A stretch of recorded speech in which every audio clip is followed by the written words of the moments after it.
السلام عليكم ومرحبا بكم في فيديو جديدة. نتمنى ان شاء الله يا ربي تكونوا كاع غايه وانتم تشوفوا في هذا الفيديو. اليوم جبت لكم طريقه ولا كيفاش ديروا تليتلي اكسبريس فوالا بلا تفوار بلا تعب بلا والو ويجي بنين بالبزاف. هنايا بديت الحاجه الاولى بديت قبل في هذيك المرقه ولا لاصوص اللي غادي نجمروا فيه هذاك التليتلي تاعنا.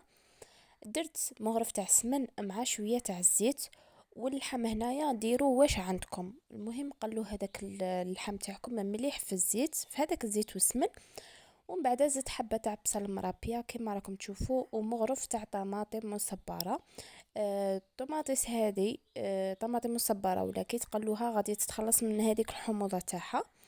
قليتهم مليح ومن بعد زدت حبه تاع طماطيس مرابيه تاني قلوهم. وهنايا درت شويه تاع الحمص. هنايا المرقه تاعكم تاني باش تجيكم بنينه قلوها مليح السرقع راه في التقليه. هنا بالنسبه لي زيبيس ولا توابل درت شويه تاع قرفه. هنا القرفه من الاحسن لكن عندكم عود ديروا عود تاع قرفه. درت شويه تاع راس الحانوت وشويه تاع زعفران.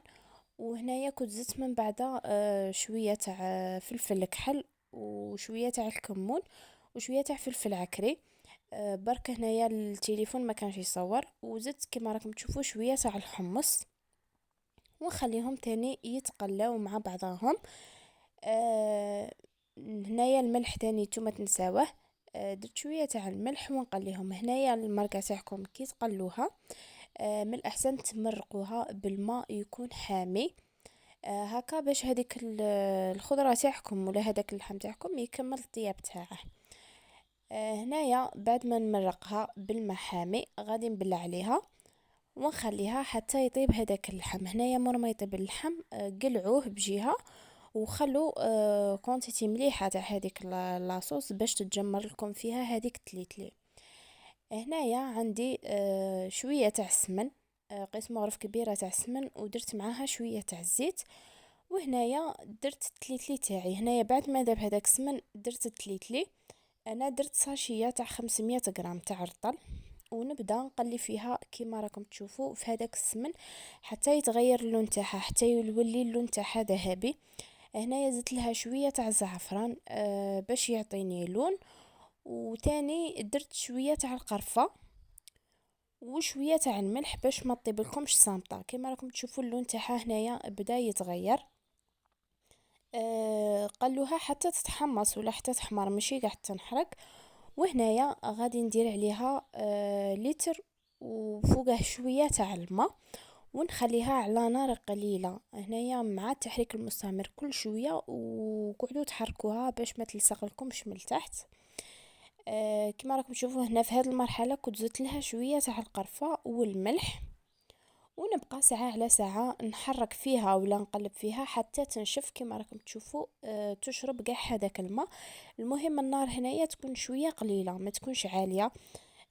وهنايا كما قلت لكم اللحم قلعته بجهة وهذاك تليتلي غادي نزيد عليه هذيك لاصوص ولا هذيك المرقه تاعي اللي طاب فيها اللحم. وغادي نخليها تاني على نار قليلة وتاني نبقى نحرك فيها شوية على شوية نبقى نحرك فيها باش ما تلصقليش من التحت. هنايا هاد الطريقة سريعة تقدروا تقولوا سريعة نوعا ما على الطريقة هذيك التقليدية تاع اللي تقعدوا تفوروا فيها وتعاودوها بالما كيما الطعام. تديكم شوية الوقت بصح هذه اكسبريس كما يقولوا. هنايا كما راكم تشوفوا قعدوا ساعة على ساعة تحركوا فيها وذوقوها لكن خاصها شوية تاع الملح ولا زيدوا لها. وهنايا خلوا فيها شوية تاع لاصوص وطفوا عليها النار كي تحسوها طابت باش من بعد كي تحطوها ما تشرب لكمش ما تجيكمش ناشفه بزاف تجي فيها شويه تاع هذيك لاصوص.